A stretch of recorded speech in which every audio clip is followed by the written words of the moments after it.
در این اردوگاه 223,000 پناهندگان افغان زندگی می کنند.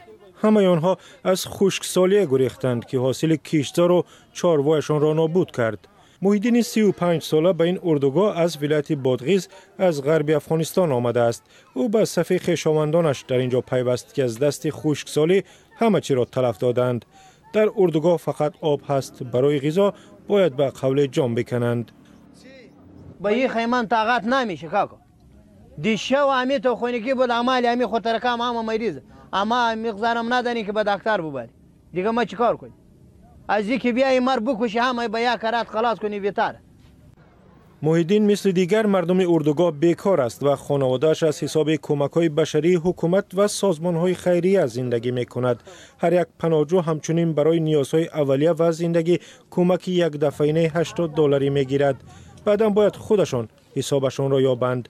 با گفته برنامه آذوقه سازمان ملل در بسیاری از نواحی افغانستان مردم غذای کافی برای خوردن ندارند و بیشتر از 2.5 میلیون نفر در ورطه گرسنگی هستند. با گفته مقامات وضع مشکل دیر دوام می‌کند. معلوماتی که ما داریم، پیش بینی هایی که صورت گرفته، قرار است که ما 2 سال دیگر هم مسئله خشکسالی در افغانستان تجربه بکنیم.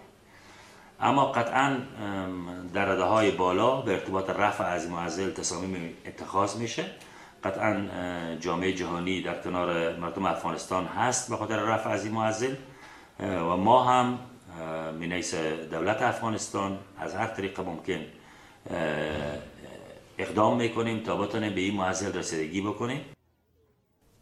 به تخمین سازمان‌های بین المللی خیریه اگر به افغانستان فوراً کمک نشود ممکن است تعداد مردم در ورطه گرسنگی در سال آینده از 10 میلیون نفر هم بگذرد، یعنی از 1/4 مردم افغانستان.